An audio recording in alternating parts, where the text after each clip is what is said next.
नमस्कार. महात्मा गांधी विद्या मंदिर संचलित KBH माध्यमिक व उच्च माध्यमिक विद्यालय वडील, तालुका मालेगाव, जिल्हा नाशिक. मी प्राध्यापक जानगर DB. विषय अर्थशास्त्र, इयत्ता 12वी. पाठाचे नाव भारतातील नाणे बाजार व भांडवल बाजार. विद्यार्थी मित्रांनो, मागील तासाला आपण भारतातील वित्त प्रणाली, त्या वित्त प्रणालीतील दोन भिन्न बाजार, नाणे बाजार व भांडवल बाजार, या नाणे बाजाराविषयी आपण या ठिकाणी अभ्यास करत होतो. त्याच्यातील नाणे बाजाराचा अर्थ, त्याच्यानंतर नाणे बाजाराची संरचना, त्याच्यानंतर या संरचनेतील दोन क्षेत्र, संघटित क्षेत्र आणि असंघटित क्षेत्र यांचा अभ्यास करत होतो. तर संघटित क्षेत्रामध्ये पहिलं क्षेत्र आपण भारतीय रिझर्व्ह बँक आणि त्या रिझर्व्ह बँकेची कार्य या ठिकाणी आपण अभ्यासलेली. आज आपल्याला या संघटित क्षेत्रातील दुसरं क्षेत्र म्हणजे व्यापारी बँका ह्या आपल्याला अभ्यासायच्या आहेत. विद्यार्थी मित्रांनो, बचत करणाऱ्यांना आणि गुंतवणूकदारांना एकत्र आणण्यासाठी व्यापारी बँका देशाच्या वित्तीय प्रणालीत मध्यस्थ म्हणून काम करत असतात. त्या नफा मिळवणाऱ्या आर्थिक संस्था आहेत.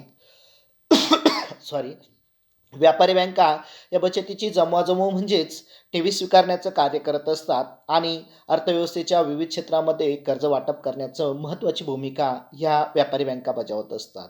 यात अनुसूचित व बिगर अनुसूचित व्यापारी बँकांचा समावेश होतो. मग भारतीय रिझर्व्ह बँकेच्या अधिनियम 1934च्या दुसऱ्या विभागात अनुसूचित व्यापारी बँकांचा समावेश या ठिकाणी केलेला आहे. व मालकी आणि कार्यपद्धतीनुसार भारतातील व्यापारी बँकांचे 4 घटकांमध्ये वर्गीकरण केले जाते. ते म्हणजे 1. सार्वजनिक क्षेत्रातील बँका, 2. खाजगी क्षेत्रातील बँका आणि 3. प्रादेशिक ग्रामीण बँका. त्याच्यानंतर 4. विदेशी बँका. तर अशा पद्धतीने व्यापारी बँका ह्या एक देशातील वित्तीय प्रणालीमध्ये मध्यस्थीचं काम करण्याचं काम या ठिकाणी करत असतात आणि त्या नफा मिळवण्याचा एक आर्थिक संस्था म्हणून त्या ठिकाणी त्यांच्याकडे पाहिलं जातं. त्याचबरोबर कर्जाचं वाटप करणे याच्यात सुद्धा महत्त्वाची भूमिका जर या व्यापारी बँका करत असतील तर ह्या व्यापारी बँकेचं या ठिकाणी व्याख्या आपल्याला या ठिकाणी पाहिजे आहेत. पहिली व्याख्या या ठिकाणी केलेली आहे भारतीय बँकिंग कायदा 1949 मध्ये. तर बँकिंग म्हणजे कर्ज देण्यासाठी किंवा गुंतवणुकीसाठी लोकांच्या ठेवी स्वीकारून त्या ठेवी मागणी केल्यानंतर किंवा इतर प्रकारे परत करणे अथवा धनादेशाद्वारे किंवा धनाकर्षाद्वारे परत करणे होय. म्हणजेच या ठिकाणी व्यापारी बँकांची व्याख्या भारतीय बँकिंग नियमन कायदा 1949 मध्ये जी बँकेची व्याख्या केली, व्यापारी बँकेची व्याख्या केलेली आहे. म्हणजेच कर्ज देण्यासाठी किंवा गुंतवणुकीसाठी लोकांच्या ठेवी स्वीकारल्या जातात आणि त्या ठेवी जेव्हा मागितल्या जातात त्यावेळेस लगेच परत करणे किंवा इतर प्रकारे म्हणजे धनादेश म्हणजे डिमांड ड्रॉप यांच्याद्वारे त्या गुंतवणूकदारांना परत करण्याचं काम करत असतात. त्यांना व्यापारी बँका असं म्हणतात. त्याच्यानंतर दुसरी व्याख्या केलेली प्राध्यापक केरन क्रॉस यांनी, पैसा आणि पैशाचे व्यवहार करणाऱ्या संस्थेला बँक असं म्हटलं जातं. पहा, पैसा आणि पत म्हणजे काय? Credit card. पैशाच्या आणि क्रेडिट कार्डच्या माध्यमातून व्यवहार करणारी जी संस्था असतील त्या संस्थेला बँक असं म्हटलं जातं, व्यापारी बँका असं म्हटलं जातं. तर अशा ह्या व्यापारी बँकांची काही कार्य आपल्याला या ठिकाणी समोर दिसत आहेत. तर त्याच्यातील पहिलं कार्य म्हणजे ठेवी स्वीकारणे. व्यापारी बँका म्हणजे व्यापारी बँकांसाठी निधीचा मुख्य मार्ग म्हणजेच या ठिकाणी ठेवी स्वीकारणे होय. कारण की बचतीमुळे ठेवी तयार होतात आणि ठेवींचं वर्गीकरण मागणी ठेवी आणि मुदत ठेवी या 2 विभागात केलं जातं. पण या ठेवी 2 प्रकारात ठेवल्या जातात. त्या म्हणजे मागणी ठेवी आणि दुसऱ्या म्हणजे मुदत किंवा निश्चित कालावधी ठेवी असं आपण त्याला म्हणू. तर त्याच्यात मागणी ठेवी म्हणजे काय? मागणीनुसार पैसे काढले जाणाऱ्या ठेवींना मागणी ठेवी असं म्हटलं जातं. म्हणजे त्या चालू ठेवी किंवा बचत ठेवींच्या स्वरूपात असतात. पहा विद्यार्थी मित्रांनो, आपण बँकेमध्ये जर गेलो तर आपल्या बँकेमध्ये बऱ्याच जणांचे बँकेत अकाउंट असतात किंवा खाते असतात. त्या आपल्या खात्यांना या ठिकाणी पगारदार वर्ग किंवा छोटे व्यापारी असतील किंवा इतर विद्यार्थ्यांचे स्कॉलरशिप अकाउंट असतील किंवा इतर अकाउंट असतील तर त्यांना आपण सेव्हिंग अकाउंट म्हणतो. त्याच्यानंतर दुसरं एक करंट अकाउंट असतं. ते व्यापारी किंवा सार्वजनिक संस्था असतील, विश्वस्त मंडळ असतील यांच्या माध्यमातून उघडलेले ते खाते असतील किंवा अकाउंट असेल तर ते 2 प्रकारचे खाते त्या ठिकाणी आपल्याला पाहायला मिळतात. त्याच्यात करंट अकाउंट आणि सेव्हिंग अकाउंट. सॉरी. तर या करंट अकाउंट म्हटल्यानंतर याच्यात सामान्यपणे व्यापारी किंवा सार्वजनिक संस्था आणि विश्वस्त मंडळ यांचे खाते असतात, तर ते चालू ठेवी खातेधारकांना या ठिकाणी शिल्लकीपेक्षा जास्त रक्कम काढण्याची सुद्धा सवलत बँक देत असते. मग त्यांच्या सिव्हिलनुसार किंवा त्यांच्या व्यवहारांनुसार त्यांना जास्त रक्कम सुद्धा काढण्याची परवानगी बँक देत असते. आणि दुसरं म्हणजे बचत खातं जर पाहिलं, सेव्हिंग अकाउंट आपण ज्याला म्हणतो, ते पगारदार वर्ग किंवा छोटे छोटे व्यापारी किंवा विद्यार्थी असतील किंवा इतर ब बचतदार असतील तर त्यांचे त्या ठिकाणी ते अकाउंट असतात. त्याच्यानंतर दुसरं जर पाहिलं तर मुदत ठेव किंवा निश्चित कालावधीच्या ठेवी या ठराविक कालावधीसाठी ठेवल्या जातात. याच्यात दोन प्रकार असतात. त्याच्यात एक आवर्त ठेव आणि दुसरी मुदत बंद ठेव. तर ह्या दोन ठेवींचा या ठिकाणी वापर केला जातो. त्याच्यात आवर्त ठेवीला आपण RD म्हणतो आणि मुदत ठेवीला FD म्हणतो. RD म्हणजे रिकरिंग डिपॉझिट आणि FD म्हणजे फिक्स्ड डिपॉझिट. मग आवर्त ठेव किंवा RD आपण ज्याला म्हणतो रिकरिंग डिपॉझिट, तर आवर्ती ठेवी या ग्राहकांना नियमितरित्या बचत करण्यास प्रोत्साहन देत असतात आणि ठरवून दिलेल्या कालावधीनंतर एक निश्चित रक्कम ग्राहकांना ती द्यावी लागते. जसं आपण पोस्टाची RD करतो, LICची RD करतो, तर ते आपण दर महिन्याला किंवा दर वर्षाला, दर 6 महिन्याला, दर 3 महिन्याला थोडी रक्कम त्या ठिकाणी द्यायची आणि आपला ठराविक कालखंड ठरवलेला असतो. त्या कालखंड संपल्यानंतर त्या ग्राहकांना त्या सर्व रक्कम आणि त्याच्यावरचं व्याज आपल्याला त्या ठिकाणी दिले जातं. त्याला आपण आवर्त ठेव किंवा आवर्ती ठेव किंवा आपण रिकरिंग डिपॉझिट RD असं आपण म्हणू शकतो. त्याच्यानंतर दुसरं मुदत बंद ठेव, त्यालाच आपण FD म्हणतो किंवा फिक्स्ड डिपॉझिट म्हणतो. तर मुदत बंद ठेवी या ठराविक कालखंडासाठी ठेवल्या जातात. या ठेवीत दिलेली रक्कम ठेवल्यानंतर ती त्या कालावधी संपेपर्यंत कुठल्याही प्रकारे आपल्याला काढता येत नाही. मग याच्यावर व्याजदर जो असेल तो RD पेक्षा किंवा करंट सेव्हिंग अकाउंट जे असेल तर त्या सेव्हिंग अकाउंटमधल्या व्याजदरापेक्षाही अधिक असतं. तर अशा पद्धतीने आपल्याला ठेवी स्वीकारण्याचं महत्त्वाचं कार्य ही व्यापारी बँक करत असते. त्याच्यानंतर कर्ज देण्याचं काम ही व्यापारी बँकेचं कार्य असतं. दुसरं कार्य म्हणून या ठिकाणी ओळखलं जातं. मग व्यापारी बँका ह्या ठेवीदारांकडून घेतलेल्या ठेवींचा वापर गरजूंना कर्ज देण्यासाठी करत असतात. मग आपल्याकडनं किंवा एखाद्याने सेव्हिंग अकाउंटमध्ये जर पैसे टाकले तर ते पैसे घेतल्यानंतर व्यापारी बँका ज्यांना गरज असेल त्या गरजूंना या ठिकाणी कर्ज देण्याचं काम करत असतात. मग बँका व्यक्ती आणि संस्थांना विविध कारणासाठी जे कर्ज पुरवठा करत असतात तर ते कर्ज देण्याचं काम या ठिकाणी बँका आपल्या ठेवीदारांकडनं ठेवींच्या स्वरूपात स्वीकारून ते कर्ज देण्याचं काम करत असतात.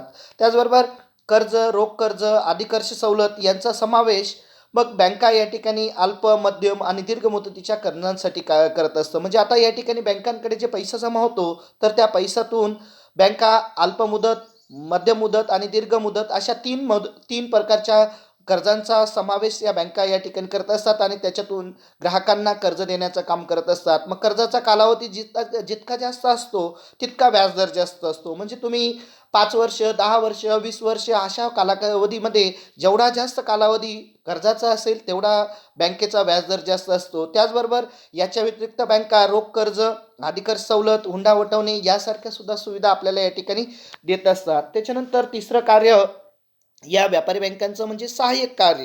आता व्यापारी बँका ह्या निधी हस्तांतरण ग्राहकांच्या वतीने करत असतात. तर त्या ग्राहकांच्या वतीने रक्कम जमा करण्याचं म्हणजे डिपॉझिट करण्याचं काम करत असतात. आपण पैसे जर ठेवायला गेलो तर त्या बँका लगेच आपल्या त्या पैशांची मोजणी करून आपल्या खात्यावर तेवढे पैसे जमा करून घेतात. त्याच्यानंतर ग्राहकांच्या वतीने प्रासंगिक देणी देण्याचं काम करत असतात. पहा विद्यार्थी मित्रांनो, एखाद्या व्यक्तीने चेक दिला तर तो चेक दिल्यानंतर त्या चेकवर जी अमाऊंट टाकून दिली आणि त्याचबरोबर त्या चेकवर दिलेली रक्कम जी असेल किंवा त्याच्यावर केलेली त्याची सही असेल तर ती त्या बँकेत दाखवल्यानंतर किंवा तो चेक दिल्यानंतर ती बँक त्या व्यक्तीच्या खात्यातून तेवढी रक्कम समोरच्या व्यक्तीला देण्याचं काम त्या ठिकाणी करत असते. म्हणजे ग्राहकांच्या वतीने देणी देण्याचं काम करत असते. त्याच्यानंतर परकीय चलन असेल ते परकीय चलन सुद्धा या ठिकाणी ठेवण्याचं काम करत असते. त्याच्यानंतर बँकेमध्ये अजून एक सुरक्षित ठेव कप्पा असतो, आपण त्याला लॉकर्स म्हणतो पहा. मग त्याच्यात सोने असेल, दागिने असतील किंवा इतर माणिक मोती किंवा आपल्याजवळ जे वस्तू मौल्यवान वस्तू असतील तर त्या मौल्यवान वस्तू आपण त्या लॉकर्समध्ये सुरक्षितरित्या या ठिकाणी ठेवू शकतो. त्याच्यानंतर डीमॅट सारखी सुविधा बँकेजवळ असते आणि ती डीमॅट सारखी सुविधा या ठिकाणी बँकेजवळ असते. तर डीमॅट म्हणजे इलेक्ट्रॉनिक पद्धतीने गुंतवणूकदारांकडनं समभागांची सहज खरेदी व विक्री सुलभ करण्यासाठी 1996 पासून ही डीमॅट खाते पद्धत सुरू करण्यात आलेली. तर त्याच्यानंतर इंटरनेट बँकिंग, मोबाईल बँकिंग यासारख्या अनेक सुविधांचा उपलब्ध सुविधा या ठिकाणी बँकेमध्ये उपलब्ध असतात. पहा विद्यार्थी मित्रांनो, आज जर आपण पाहिलं तर इंटरनेट बँकिंग आणि मोबाईल बँकिंग यासारख्या सुविधा आज आपल्याला बँकेत सुद्धा जाण्याची गरज नाही. अशा प्रकारच्या सुविधा बँकांनी आपल्याला उपलब्ध करून दिल्या. त्याच्यात ई पासबुक म्हटल्यानंतर आपल्या मोबाईलवरती ते ई पासबुक त्या बँकेच्या नावाचं जर ओपन केलं तर आपल्या बँकेच्या त्या खात्यावर आपण काय केलं किंवा आपण किती क्रेडिट, किती डेबिट यासारखे व्यवहार सर्व त्या ठिकाणी, म्हणजे आपण किती पैसे काढले, किती पैसे ठेवले, कोणाला किती पैसे दिले, यासारख्या व्यवहारांचा सर्व आपल्याला बँक स्टेटमेंट आपल्याला मिळत असते. त्याच्यानंतर Google पे असतील, फोनपे असेल, UPI असेल, भीम ॲप असेल, यासारख्या ॲपद्वारे आपण एका व्यक्तीकडनं दुसऱ्या व्यक्तीला पैसे ट्रान्सफर ऑनलाईन पद्धतीने या ठिकाणी करू शकतो. म्हणजे इंटरनेट बँकिंग आणि मोबाईल बँकिंगच्या सुविधासुद्धा या ठिकाणी बँका आपल्याला देत असतात. त्याच्यानंतर चौथं जे कार्य आहे ते म्हणजे पतनिर्मितीचं.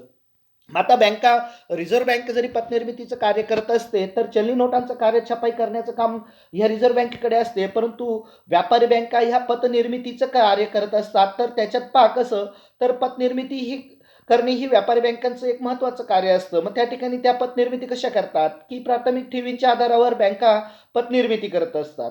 मग प्राथमिक ज्या ठेवी असतात, ठेवीदारांकडनं ठेवी स्वीकारणे आणि त्याच्यावर त्या पैशांची निर्मिती होते किंवा तेवढे पैसे त्यांच्याजवळ उपलब्ध होतात आणि ते कर्जाद्वारे इतर व्यक्तींना किंवा गरजू व्यक्तींना ते कर्ज देत असतात. मग प्राथमिक ठेवींच्या आधारावर बँका पतनिर्मिती करतात आणि निव्वळ मागणी आणि वेळेचे दायित्व यापैकी राखीव गरजांची पूर्तता केल्यानंतरच शिल्लक रक्कम कर्ज देण्यासाठी ते वापरत असतात. म्हणजे जर मागणी आज दिवसभरात किती मागणी होईल आणि त्यानंतर दिवसभरात कोणकोणत्या व्यक्तींना या ठिकाणी पैशांची गरज येईल किंवा कोण व्यक्ती या ठिकाणी येईल याचा सर्व अंदाज करतात आणि त्याच्यासाठी राखीव निधी त्या ठिकाणी ठेवला जातो आणि बाकीच्या उरलेल्या रकमा ह्या कर्ज म्हणून त्या या ठिकाणी बँका आपल्याला देत असतात. तर अशा प्रकारे बँका दिलेल्या कर्जामधून दुय्यम ठेवी निर्माण करत असतात. मग आता ह्या दुय्यम ठेवी कशा प्रकारच्या असतात तर ते आपल्याला पाहायचं आहे. जेव्हा बँक आपल्या ग्राहकांना कर्ज पुरवते तेव्हा कर्जाची रक्कम ग्राहकांच्या बँक खात्यामध्ये वर्ग करते आणि ठेवी म्हणून कर्जाची रक्कम मिळवणारी बँक राखीव स्वरूपात काही भाग बाजूला ठेवते.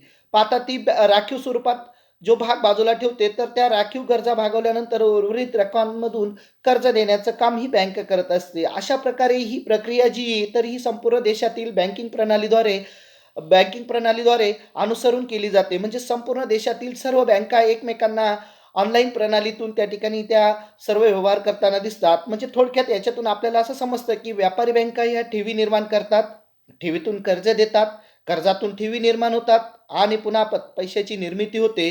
तर अशा पद्धतीने हे व्यापारी बँकांचं कार्य आपल्याला या ठिकाणी पाहायला मिळतं.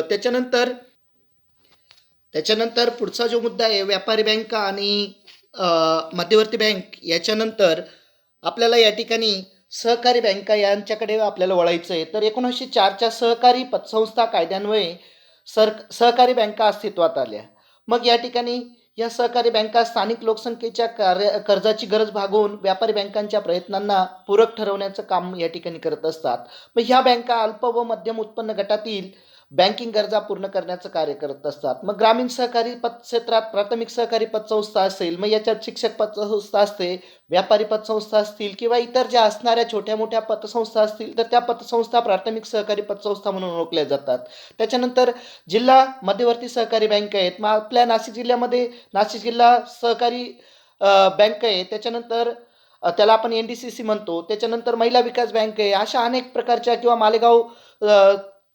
मालेगाव बँक आहे. अशा प्रकारच्या अनेक प्रकारच्या छोट्या मोठ्या ज्या जिल्हा बँका आहेत तर त्या जिल्हा बँका असतात. त्याच्यानंतर राज्य सहकारी बँका या संस्थांचा समावेश या सहकारी बँकेमध्ये होत असतो. म्हणजे या सहकारी बँकांच्या 3 स्तर आपल्याला पाहायला मिळतात. त्याच्यात राज्य सहकारी बँक म्हणजे सिकर बँक, त्याच्यानंतर जिल्हा मध्यवर्ती सहकारी बँक ग्रामीण व नागरी क्षेत्रातील असेल, त्याच्यानंतर प्राथमिक स्तर असेल, मग प्राथमिक सहकारी संस्था असतील. अशा प्रकारच्या ह्या बँका आपल्याला या ठिकाणी पाहायला मिळतात. त्याच्यानंतर पुढचा मुद्दा म्हणजे विकास वित्तीय संस्था. तर या विकास वित्तीय संस्था म्हणजे अशा संस्था असतात की ज्या मध्यम आणि दीर्घ मुदतीची आर्थिक मदत पुरवित असतात. पण याच्यामध्ये उद्योग असेल, कृषी असेल, इतर प्रमुख क्षेत्र असतील तर यांच्या विकासासाठी आर्थिक मदतीचं कार्य त्या करत असतात. मग याच्यामध्ये भारतीय औद्योगिक वित्त महामंडळ असेल, त्यालाच आपण industrial finance corporation of India म्हणजे IFCI असं म्हणतो. तर त्याची स्थापना 1948 मध्ये झालेली असून विकसित वित्तीय संस्था म्हणून त्या या ठिकाणी कार्य करत असतात. विद्यार्थी मित्रांनो, आपण इयत्ता 11वीला 5व्या पाठामध्ये भारतातील ग्रामीण विकास याच्यामध्ये नाबार्ड ही एक संकल्पना आपण पाहिली होती. तर नाबार्ड या संकल्पना या ठिकाणी पाहिलेली होती किंवा नाबार्ड ही ग्रामीण विकास बँक म्हणून या ठिकाणी पाहिली होती. तर त्याची स्थापना 12 जुलै 1982 रोजी झालेली आहे. तर नाबार्ड म्हणजे national bank for agriculture and rural development. तर ह्या राष्ट्रीय कृषी आणि ग्रामीण विकास अधिकोष किंवा बँक आपण त्याला म्हणतो. तर त्याच्याद्वारे या ठिकाणी संस्था, लघु, कुटीर व ग्रामीण उद्योग, हस्तव्यवसाय यासारख्या विकासांना प्रोत्साहन देण्याचं काम ही नाबार्ड या ठिकाणी करत असते. त्याच्यानंतर उदारीकरण आणि जागतिकीकरणाच्या आगमनाने विकास वित्त सांघिक क्षेत्राच्या वित्तीय गरजा मोठ्या प्रमाणात वाढल्या आहेत. त्याशिवाय अनेक परदेशी कंपन्यांनी भारतीय कंपन्यांशी करार केलेला आपल्याला दिसून येतो व विकास वित्तीय संस्थांनी त्यांच्या कार्यात विविधता आणावी यासाठी त्यांचे प्रयत्न या ठिकाणी चालू असतात आणि त्याच्यासाठी व्यापारी बँकिंग, ग्राहक वित्त दलाली, साहस भांडवल पुरवठा, पायाभूत वित्तीय पुरवठा, ही वाणिज्य यासारख्या नवीन नवीन प्रकारच्या उत्पादनं आणि सेवांद्वारे या ठिकाणी संस्था स्थापन करून त्यांनी या ठिकाणी विकासाचे प्रयत्न या ठिकाणी केलेले आहेत. अशा प्रकारे विकसित संस्था स्वतःला सार्वत्रिक बँकांमध्ये रूपांतरित करण्याच्या प्रक्रियेत आपल्याला पाहायला मिळून येतात. भारतीय रिझर्व्ह बँकेने विकसित वित्तीय संस्थांना व्यावसायिक बँक होण्यासाठी मार्गदर्शन सूचना या ठिकाणी केलेल्या आहेत. त्याच्यामध्ये ICICI कंपनी तिच्या सहाय्यक म्हणजे ICICI बँक या प्रतिगामी विलिनीकरणाने ही एक आघाडीची व्यापारी बँक म्हणून आपल्याला प्रत्येक शहरामध्ये पाहायला मिळते. ICICI म्हणजे industrial credit and investment corporation. तर अशा प्रकारे या ठिकाणी विकास वित्तीय संस्थांचा या ठिकाणी आपल्याला अभ्यास करता येतो. त्याच्यानंतर भारतीय सवलत व वित्तीय गृह discount and finance house in India DFHI याबद्दल आपण या ठिकाणी अभ्यासू. वागुल समितीच्या शिफारशीच्या आधारे 1988 मध्ये नाणे बाजार ही संस्था या ठिकाणी संस्था या ठिकाणी आपल्याला पाहायला मिळते. भारतीय सवलत व वित्तगृहाची स्थापना या ठिकाणी त्या 1988च्या या वागुल समितीच्या शिफारशीनुसार या ठिकाणी करण्यात आली. यामध्ये नाणे बाजार साधनांना तरलता प्रदान करण्यासाठी तसेच अशा साधनांसाठी सक्रिय दुय्यम बाजारपेठेच्या विकासास मदत करण्यासाठी या संस्थेची स्थापना करण्यात आलेली आपल्याला दिसून येते. यामध्ये भारतीय रिझर्व्ह बँक असेल, सार्वजनिक क्षेत्रातील बँका असतील, वित्तीय संयुक्तपणे मालकी असेल यांचा समावेश या ठिकाणी करण्यात. यानंतर आपण असंघटित क्षेत्राबद्दल चर्चा करू. पहिलं आपण संघटित क्षेत्र पाहिलं, याच्यानंतर असंघटित क्षेत्र. भारतातील असंघटित क्षेत्र हे नाणे बाजाराच्या स्थानिक बँकर्स, सावकार्स आणि अनियंत्रित बिगर बँक वित्तीय मध्यस्थांचा समावेश या असंघटित क्षेत्रात होतो. मग या असंघटित क्षेत्राचं जर कार्य पाहिलं तर हे कार्य जास्तीत जास्त ग्रामीण भागामध्ये असतं. मग त्याच्यातील पहिला जो भाग आहे तो म्हणजे स्थानिक बँकर्स. आता हे स्थानिक बँकर्स आपण या ठिकाणी पाहू की ते कसे असतात. मग आता स्थानिक बँकर्स म्हटल्यानंतर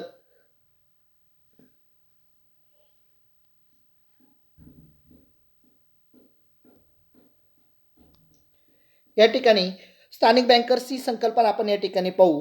तर हे वित्तीय मध्यस्थ असतात जे बँकांसारखेच कार्य करत असतात.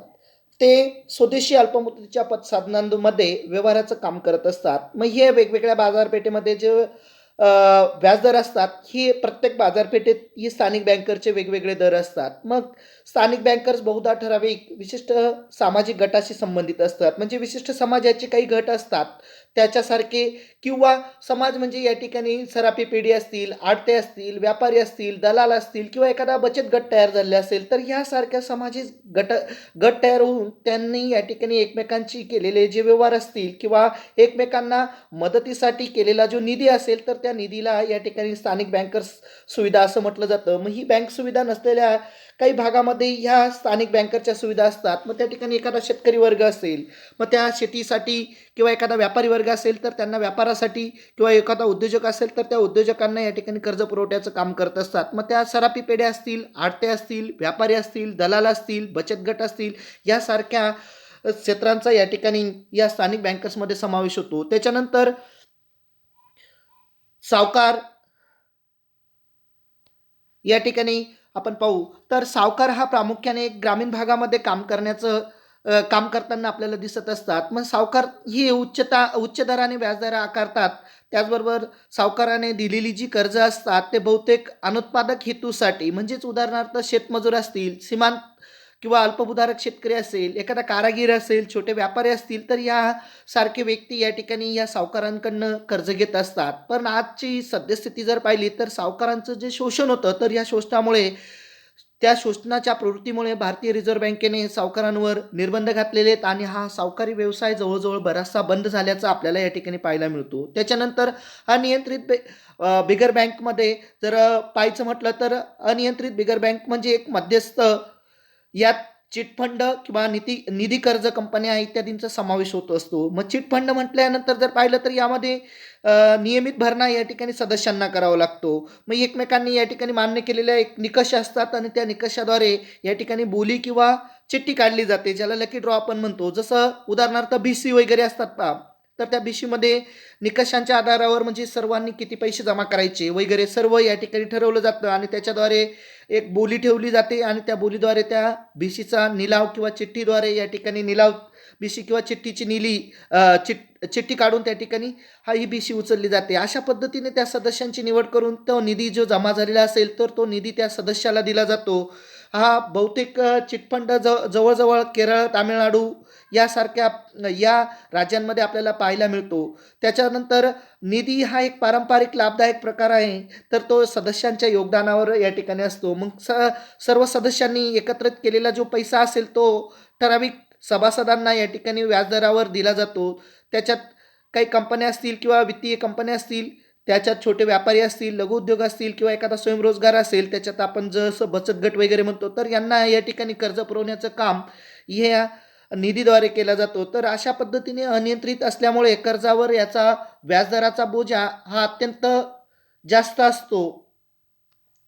तर अशा पद्धतीने विद्यार्थी मित्रांनो या ठिकाणी आपला हा भाग या ठिकाणी संपलेला आहे. त्याच्यानंतर पुढच्या तासाला आपण भारतातील नाणे बाजाराची भूमिका आणि त्याच्यानंतर भारतातील नाणे बाजाराच्या समस्या आणि नाणे बाजारातील सुधारणा याविषयी आपण या ठिकाणी